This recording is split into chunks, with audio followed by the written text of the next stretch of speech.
Welcome back to this course on polymer chemistry. We will continue our discussion on polymer molecular weight determination from our last class. We had started the discussion on light scattering, by which we can determine the weight average molecular weight of a polymer sample, and then we will start the discussion on gel permeation chromatography at the later part of this lecture. We will not finish this discussion on gel permeation chromatography in this lecture. We will continue in the next lecture. Now, this is where we left in the last lecture. This is the equation based on the basic Rayleigh scattering equation and the fluctuation theories of Einstein and Smoluchowski, and we explained the terms K, C is the concentration in gram per unit volume, delta or theta is the excess Rayleigh ratio, which is the Rayleigh ratio of the polymer molecules or the solute molecules in excess of the solvent molecules. A2 is the second variant coefficient from which is related to polymer solvent interaction parameter, and m is the molar mass. Now, this expression becomes not useful or become erratic when the size of the solute molecule grows. If the size goes, this expression which is just in the last page, this equation is valid for isotopic scatterer, which basically have dimension radius less than lambda dash by 20. Lambda dash is the wavelength of the incident light in the solvent. So, excess for that those small molecules, the excess Rayleigh ratio does not depend on the theta, is basically have same value for at different angles, and we call this as isotopic scatterer. Remember, this we are talking about excess Rayleigh ratio, not the scattering intensity. Now, if the size of the solute molecule goes up and becomes sufficiently large, that so that the radius is of the order of lambda dash by 20. For example, if you are talking about laser having 633 nanometer wavelength, then it's around, it's about say 15 or 30 nanometer. We are talking about lambda dash by 20. Or if you take a wavelength, laser wavelength little lower at the beginning of the visible light, then it will be around 20 nanometer. So, it's basically this value depends, the cutoff value where this angular dependence starts depends upon the wavelength of the incident light which we are using. Now, in this case, the excess Rayleigh ratio is angle dependent and it has larger value or the highest value at 0 angle, and as we increase the value of the scattering angle, the value for this excess Rayleigh ratio start decreasing. Why does it happen? This happens because if the size grows, say if you have a polymer molecule like this and this is the solution, now you have a incident radiation coming and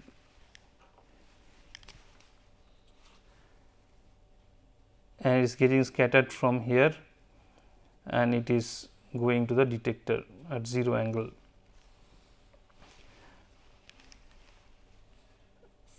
Similarly, there is a scattered, there is other part also can scatter light and it going to the detector. Now, at 0 angle, if this is the detector, at 0 angle there is no phase difference, phase lag between two scattered radiation as they travel the same distance. So, basically there is no destructive interference at theta is equal to 0. But if you have to consider this at a angle other than 0, for example, we consider this theta, then because these two scattered light have a phase difference, they will have a destructive interference between them, and as a result the I theta will be less than I theta equals to 0. So, scattering intensity will be lower or excess Rayleigh ratio will be lower in this case than what it was in case of theta equals to 0. Now, if you consider a higher, even higher theta value and you consider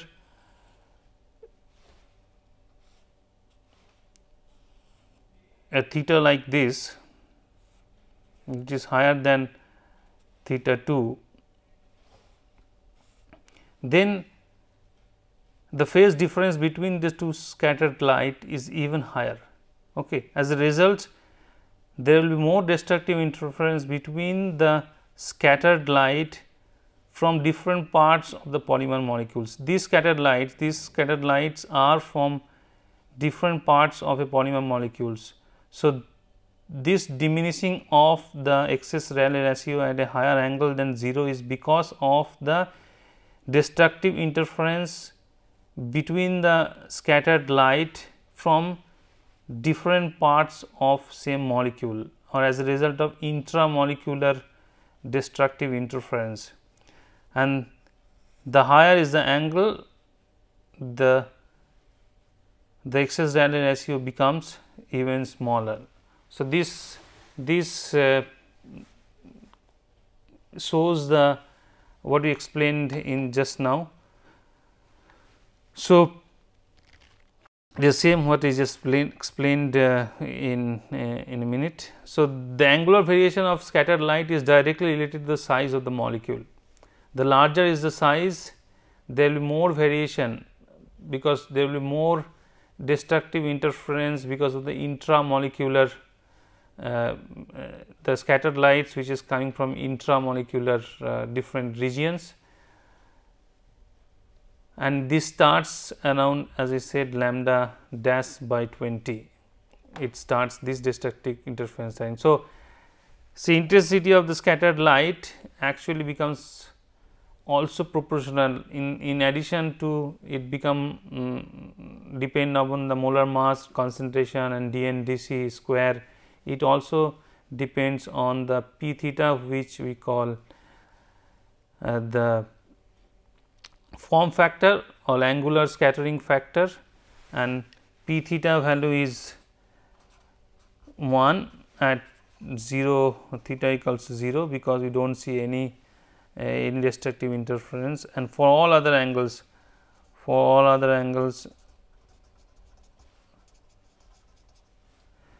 p theta become less than 1, and it becomes more and more small as we increase the theta. So, at theta goes up, p theta goes down in value.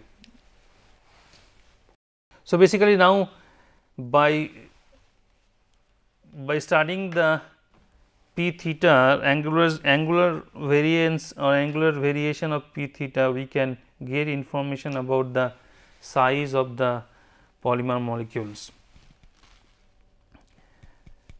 So, this is now we have we modified the original equations for small scatterer, small point scatterer with a term p theta, which is angular scattering factor, and as I said, this becomes 1 for theta equals to 0 and becomes less than 1 for any other value for theta. And Debye and Guinier had actually established a relationship or deduced a relationship for equation for p theta for a monodisperse Gaussian coil, which is the case for most cases. It is case for a polymer coil. P theta is written, can be written like this, where again the terms are self explanatory. S square is the radius of gyration. This z is not there, so maybe we can remove this z for time being.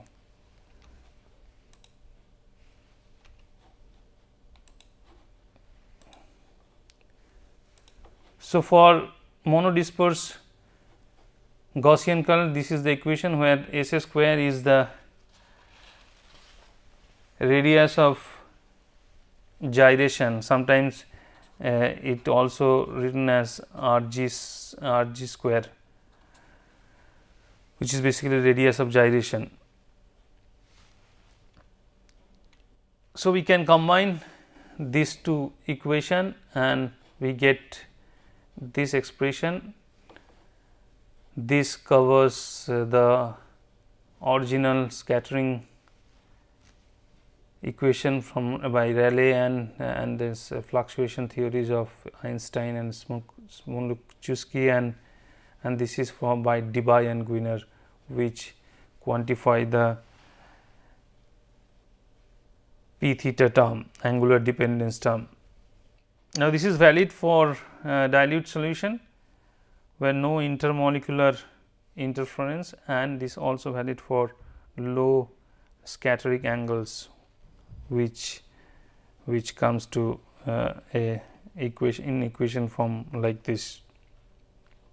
So, we have finally we have this expression, and if we consider a polydisperse polymer coil, typically normally we have the polymer chains are not monodisperse, they are polydisperse. It can be shown that this M is MW and this S square is S square Z, which is basically Z average radius of gyration. So, this is the final equation. We call this RGD model in the name of Rayleigh, Debye and Guinier for a polydisperse polymer coil, in dilute solution, and this is valid for scattering at low angle. Now, we have this equation. Now, how to get what information we can deduce from this? We want to plot sim and see what is the expression we can, what are the information we can get from this. Kc by r theta is a function of both c and theta. So, now we can plot this as a combined function of c and theta. So, for that what we need to do in the experiment, we first need to get the R solvent for a dust free solvent. First you get the Rayleigh ratio for only the pure solvent, which must be completely dust free, otherwise there will be scattering from dust molecules, and which will give a enormous error in your measurements. Then we make few dilute solutions, polymer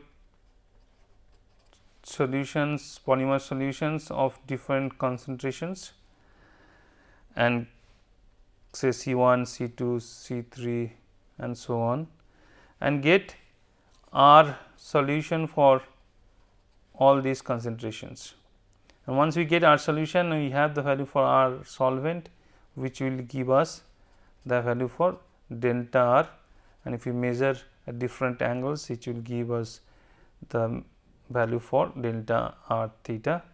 We know the value for optical constant K, because all the terms, you remember the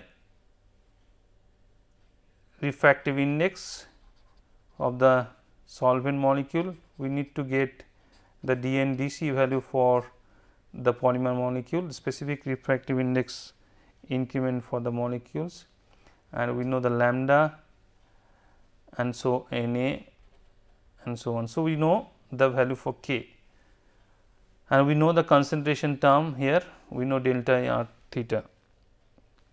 So, we know almost everything what we need to know to construct a Simplot. How do you construct a Simplot? We plot Kc by delta R theta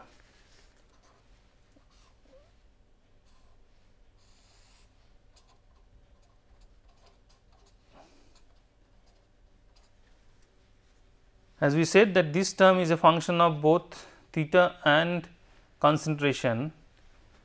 We combine these two with a constant term arbitrarily chosen, this number, this is arbitrarily chosen context, so that we can fit the data points, or we can plot the data points well separated with each other.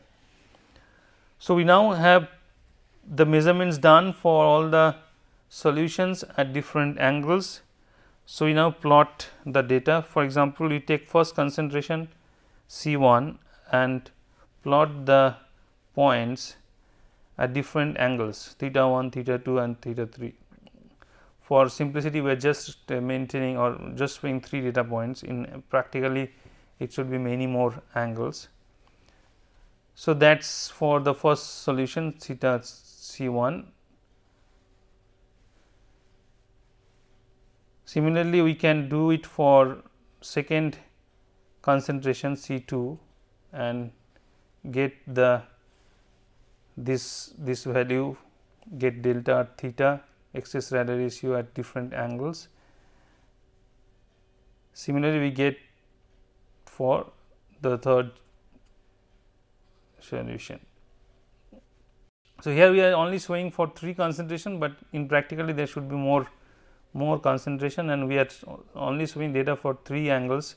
So, that is your theta 1,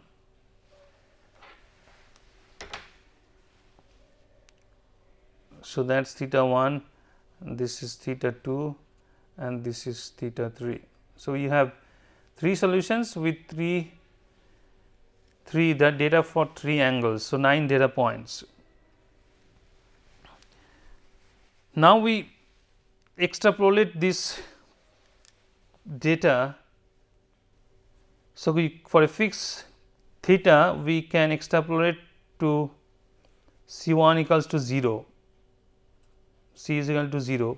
Similarly, we can extrapolate the theta 2 value to C is equal to 0 and theta 3 to C is equal to 0, and also this value to theta is equal to 0, C2 to theta is equal to 0, and this to again theta equals to 0. So, this curve now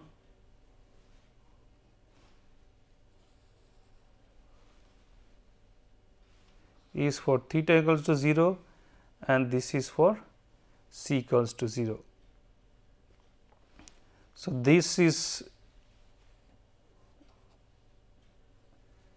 2 points should match, and this is the intercept Kc by delta R theta as C is equal to 0 and theta equals to 0. Now, why we are doing this extrapolation? Why we extrapolate? This expression or scattering equation is valid for very dilute solution. We ideally want the scattering intensity from one molecule. So, to avoid or to eliminate any intermolecular scattering effect, for that we are extrapolating to C is equal to 0, and we want to also eliminate any intramolecular scattering effect. So, we want to extrapolate at 0 angle. So, at 0 angle p theta will be 1. So, we can eliminate any intramolecular scattering effect, and at C is equal to 0 we can eliminate the intermolecular scattering effect altogether. So, now we have plotted all this data, we know this intercept, and we can get the slopes for the C is equal to 0 line and for this theta equals to 0 line.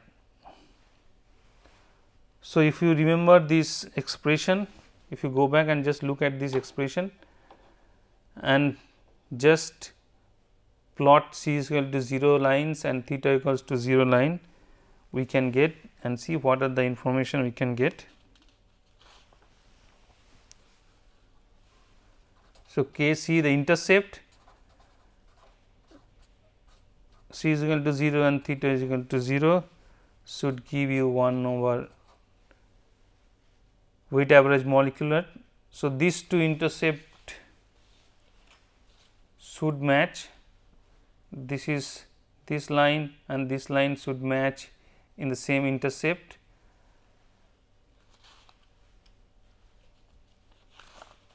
So, that is a validation for your data points, one validation for data point, and from the two straight lines, one is C is equal to 0 straight line, one C is equal to 0 straight line, another is theta equals to 0 straight line. So, slopes for these two straight line will give other information. So, if we just write the expression for from the main expression, we are writing the expression for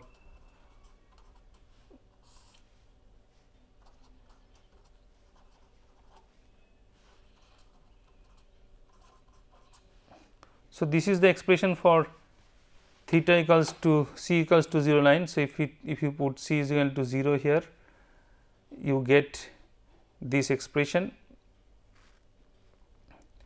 and this slope of this line will be given by, this is the slope, measure of slope. So, if you know MW, we can get, so from slope of C is equal to 0, we get the value for S A square Z, Z average radius of gyration. Similarly, if we write the equation for theta equals to 0 line,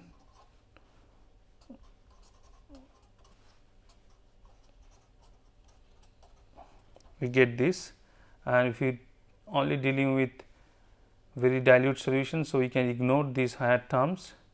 So, from the slope of theta equal to 0 line and making adjustment for this k dash,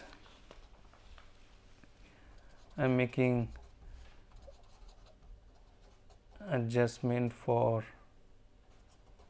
k dash, we can get A2, from which we can get the value of polymer solvent interaction parameter. So, what are the things we can get? We can get AMW from the intercepts from or intercept for C is equal to 0 and theta is equal to 0. We can get Z average radius of gyration, which can be converted to weight average radius of gyration, and we can get information of A2, which will anyway give information about the polymer solvent interaction parameter. So, this is what designed by, this was first practiced by Bruno Zim. So, this is known as Simplot, and this is very unique way of plotting this 3-dimensional 3D data into 2-dimensional using the help of a arbitrarily chosen constant, and we can get this information from this Simplot. Now, from coming to the experimental points, what are the experimental consideration we must do for this light scattering experiment? One, the solvent and solution, all the polymer solution should be absolutely dust free, otherwise the dust particle will scatter light and that will interfere or give error in the your final results. So, basically we do normally in the lab filter this 0.2 micron to say 0.545 micron filter to get rid of any dust or suspended particles there. Second, we need to do a calibration. The detector is typically a photomanipulator tube. The detector signal, the detector output, the output of the detector is proportional to the light intensity. So, we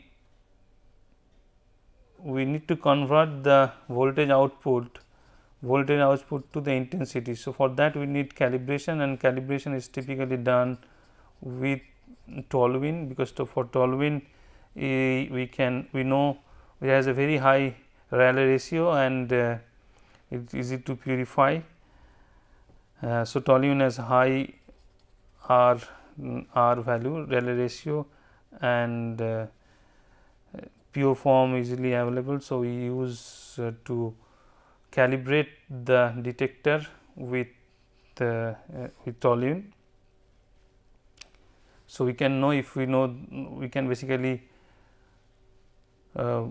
get the information about light intensity from the voltage output.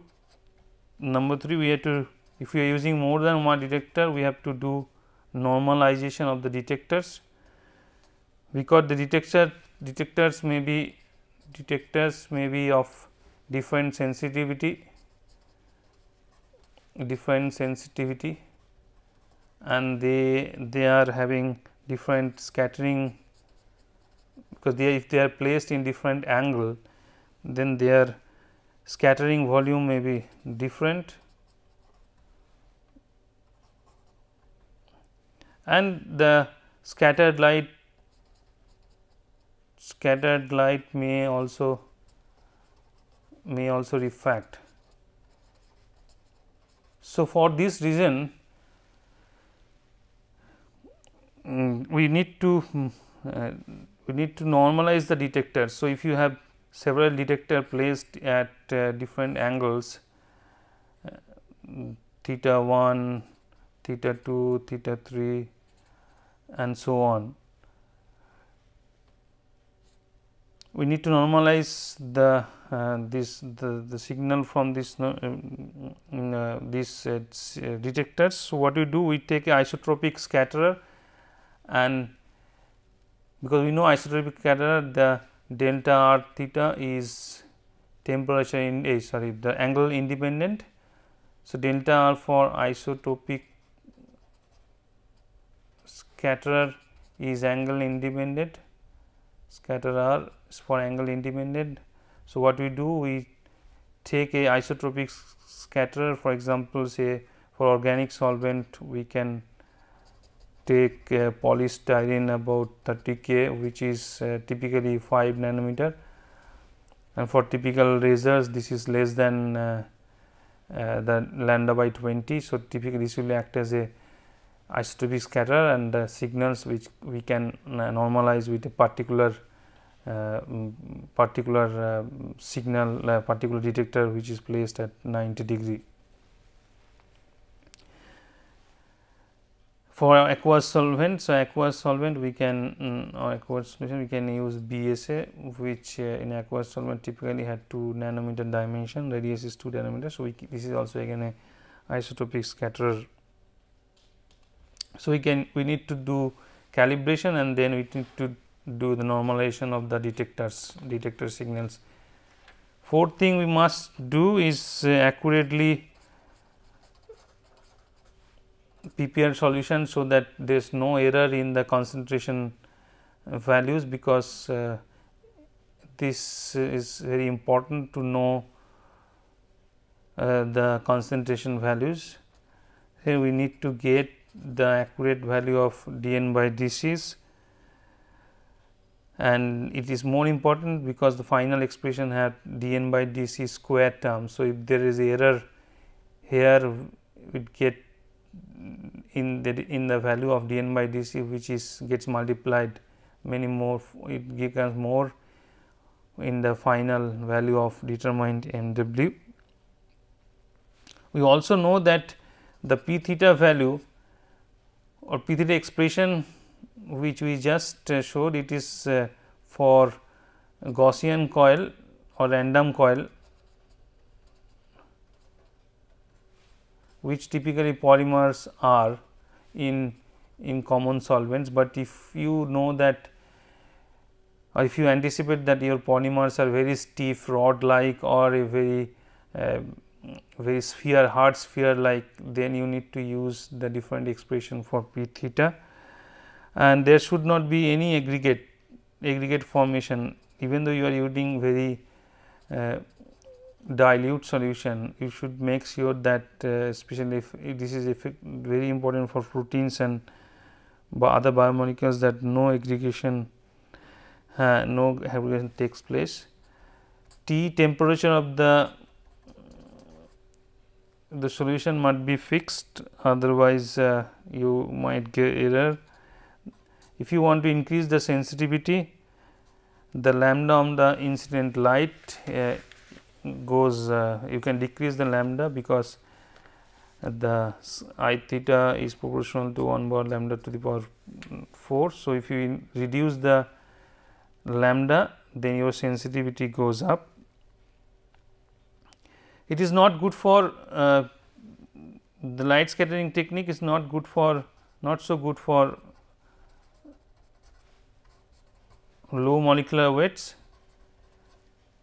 because this the I theta value for low molecular weights is very small, I theta is very small, very difficult to detect, and also the dN by dC value for low molecular is very low. So, accurately it is very difficult to accurately determine the dN by dC value. So, typically this technique is applied, the lower limit is around of the order of 10 to the power 4 to 10 to the power 5. This is the lower limit. This is the lower limit, and the upper limit is given by this lambda by 2. What is the lambda you are using? Because what happens if the size of the scatterer or the polymer molecule or the other scatterer is very high, then the interference, destructive interference between the scattered light from different part of the solute becomes so much that even at a little higher theta, this becomes 0. The value of P theta becomes 0. So, I theta becomes 0. So, it is very difficult to get accurate measurements of I theta for those cases. In that case, we need to get I theta value at very low, I theta value at very low theta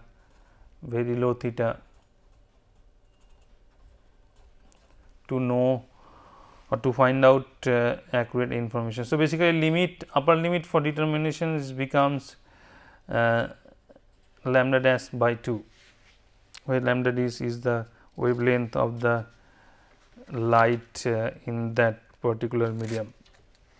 So, this is about this is the conclusion, or let us conclude the molecular determination by light scattering. Now, as we said in the beginning, we instead of light we can also use the small angle neutron scattering and small angle X-ray scattering to get information about polymer solutions. The same theory applies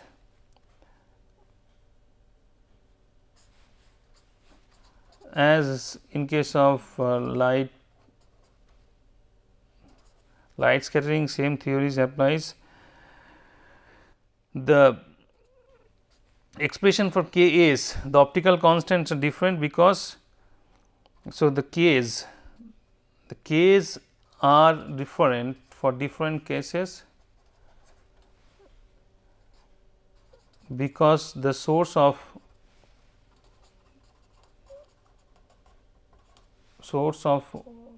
the origin of scattering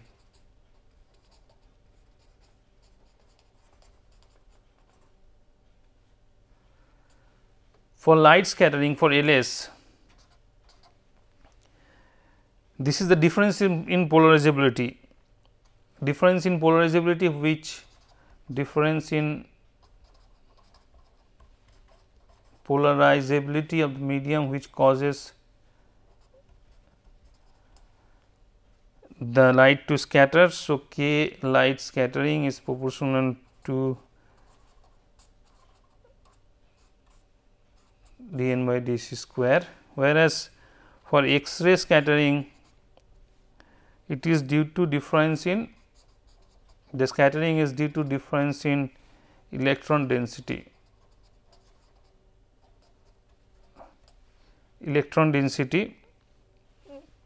So, Kxs scattering is proportional to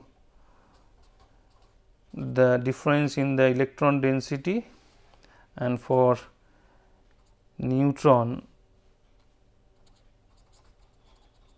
this is the scattering is due to neutron scattering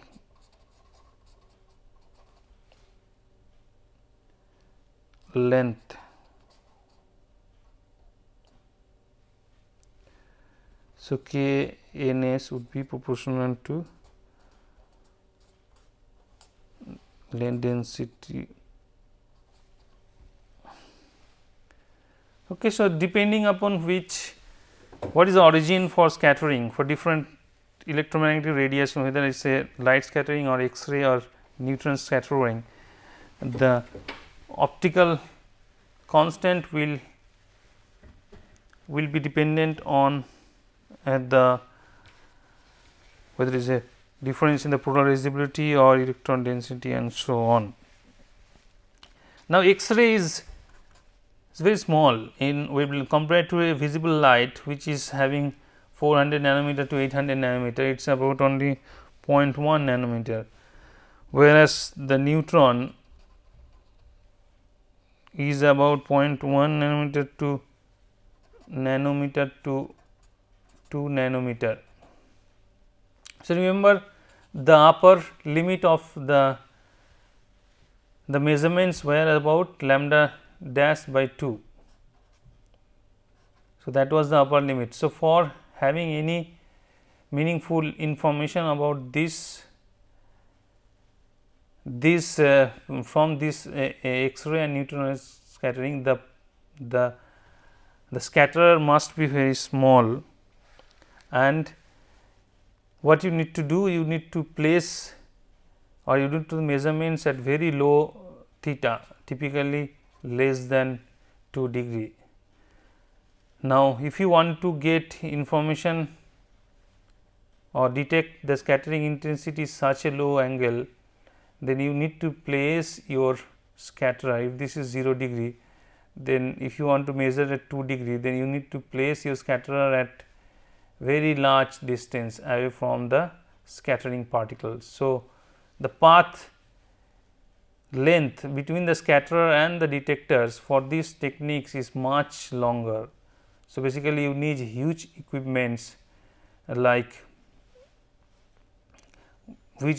where the distance between the scatterer or the sample cell and the detector is about say 1 meter to 40 meter range. So, this is typically that is the difficulty in this technique. So, very specialized equipments are needed. SAX is commonly used for measuring sizes of dispersed phases in polymers, and also it is suitable for getting polymer morphology, whereas SANS is basically gives with the help of SANS we got the information about the radius of gyration. It can be used in bulk medium also, bulk polymer also, bulk amorphous polymer. So, with the help of SANS, it was observed that the radius of gyration is in a bulk amorphous polymer is similar as in case of theta solvent. So, which was not possible to find out before the invention of this SANS technique. SANS techniques help us to get information, both SANS and SAX get information in solid state or in amorphous bulk state, from which will give us the information about the polymer chain dimension in bulk state. And if you compare with the theta solvent, this is the first time after invention of SANS it was found that the dimension of polymer chains are similar in case of theta solvent and in amorphous bulk solution. Okay, one information we need to discuss that these techniques are quite good, but this light scattering technique, multi-angle light scattering techniques are very costly. The equipments are very costly, and one thing if you look at this scattering factor p theta versus scattering angle.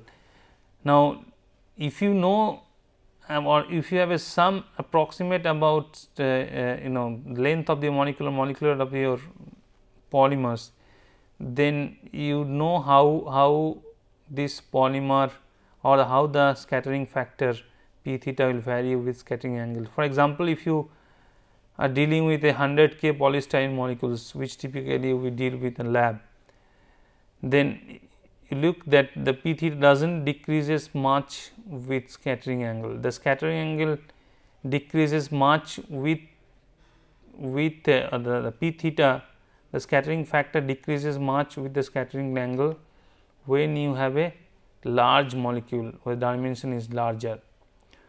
So, basically the polymers we deal in the lab, we sometimes we do not require so many angles. The detectors of so many angles, maybe one detectors at low angles could be sufficient for determination of the molecular weight. Now, this is what we all were till now we were discussing the static light scattering technique. Now, we also at the beginning we said that that we can also use the light scattering technique as dynamic light scattering, which is also known as quasi elastic light scattering or sometimes photocorrelation spectroscopy. So, here we detect the scattering from very small volume at very small time intervals. This is what we do, delta t, which varies from microseconds to millisecond, and then correlate the scattering intensity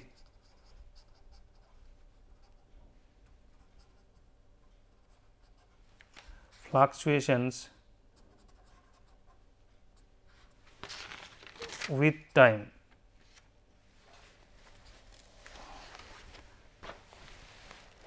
Now, how this fluctuation, this scattering intensity fluctuation for say polymer molecules in solutions can be these fluctuations can be either from this Brownian motion of the polymer molecules, which gives translational diffusion, and also could be due to the conformational changes of the polymer molecule. If it is the large molecule, then conformational changes also may produce or fluctuate the change in concentration, which will give us the fluctuation in the scatter intensity. Now, from this correlation we can get the information about Z average or Z average, whatever we call diffuse translational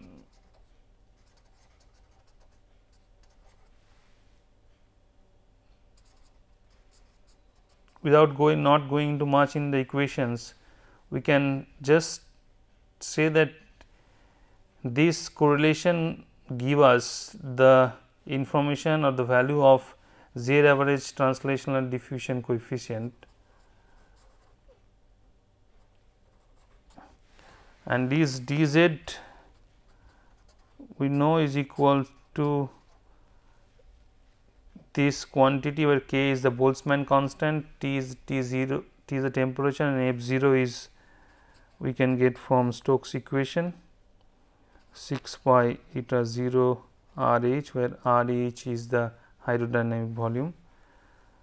From this we can get, if we know eta 0 and the temperature, and this value of this we can get from this dynamic light scattering correlation.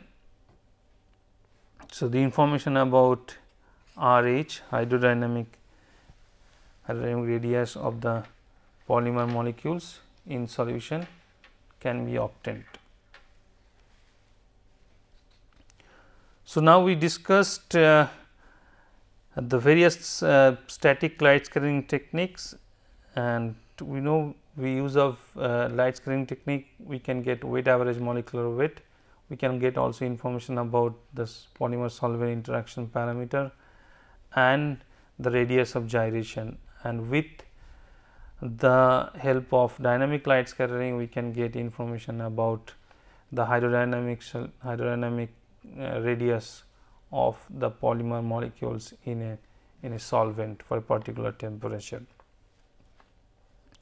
Okay, now let us move to the next topic, which is gel permeation chromatography,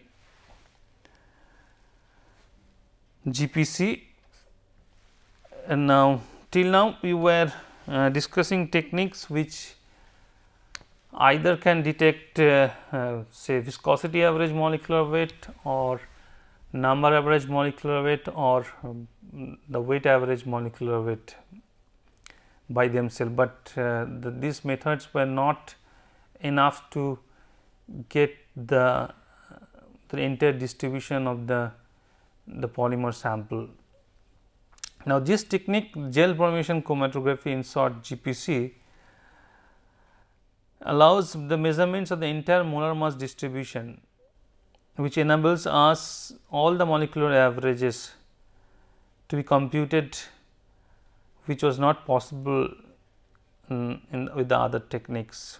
And if we can use the GPC as a preparative techniques, by which we can use 25 to 50 milligram of polymer per run, and then we can fractionate polymers according to their molecular weight. Now, GPC is also called SEC, size exclusion chromatography, because we will know now itself that the principle behind the separation of these polymer molecules is based on the exclusion of size. Now, this is a apparatus of a GPC gel permeation chromatograph, where you have a solvent reservoir which pump the solvent through the columns. Now, to have a steady flow, you might have a pulse dampener, which basically gives the flow of at a steady flow rate, and you can have occasionally a filter which will filter the solvent so that no dust particle goes in.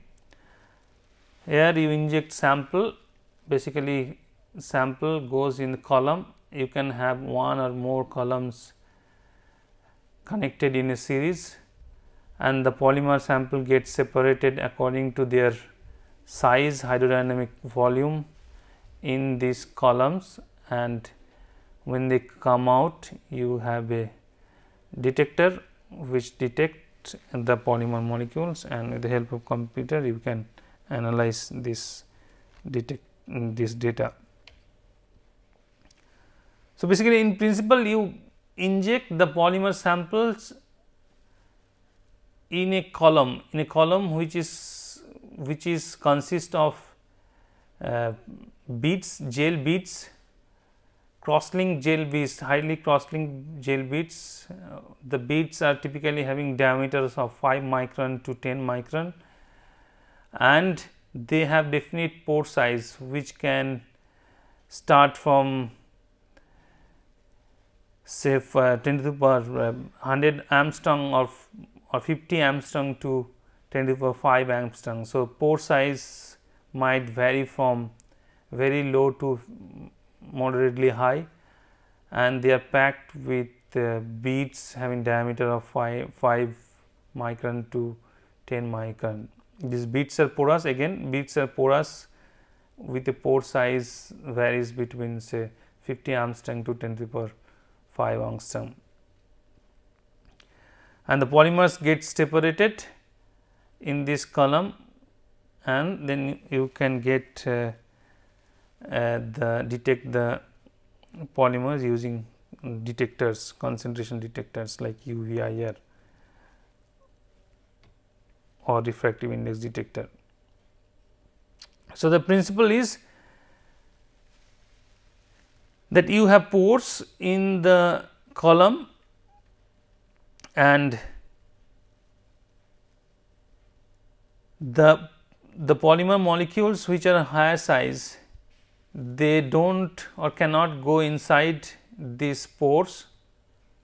So, they come out fast, and the polymers which have lower size, they can go inside the pores, which makes their length, path length much longer compared to a higher sized polymer molecules, and as a result they elute or they come out of column at a later time.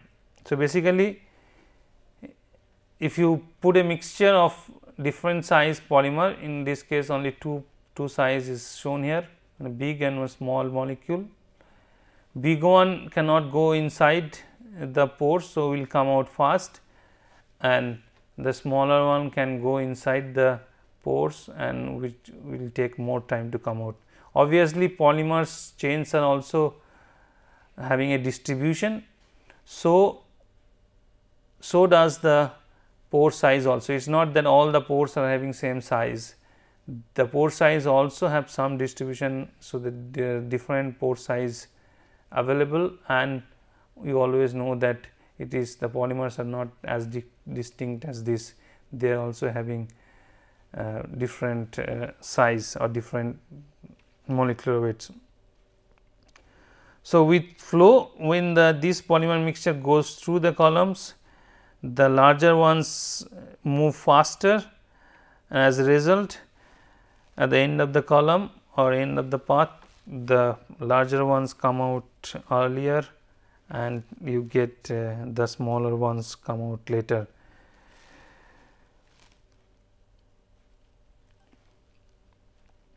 So, when the polymers come out, we need to have a detectors which will detect, and in most of the cases, because we want to get the concentration of the polymers which are coming out. We usually use concentration detectors in GPC, and most common use is refractive index detector, and we can also some cases we also use UV detector, UV visible spectrometer, which basically if the polymer had some groups which absorb in the UV visible region, then we can get the concentration of polymer in that solution by UV visible spectroscopy.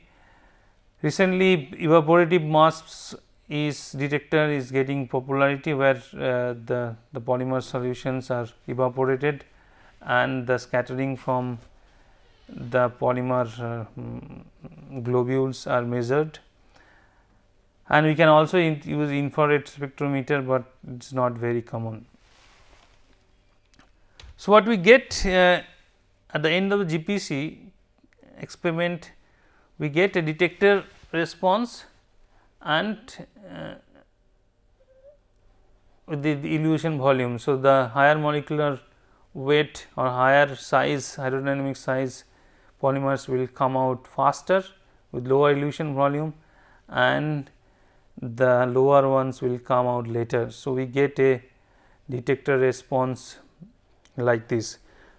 But what you need to convert this signal, this raw signal, to typically how we represents a polymer distribution. Typically, we represents a polymer distribution at weight fraction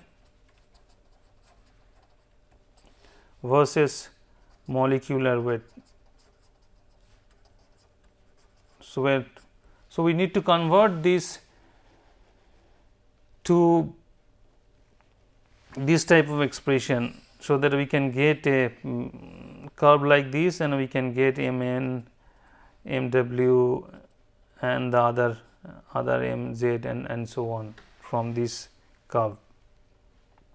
We cannot get the value of Mn, Mw and other average molecular weights from this raw graph. So, what we need to do? We need to convert this detector response to weight fraction of the polymer molecules, and we need to convert the elution volume to the polymer molecular weight. So, what we'll stop, let us stop here.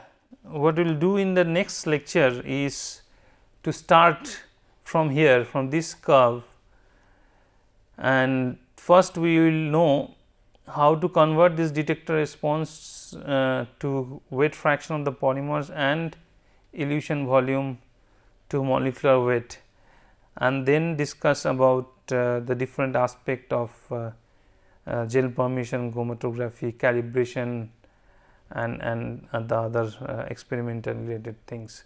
So, let us stop here, and we will continue our discussion on gel permeation chromatography, GPC or size exclusion chromatography in next lecture.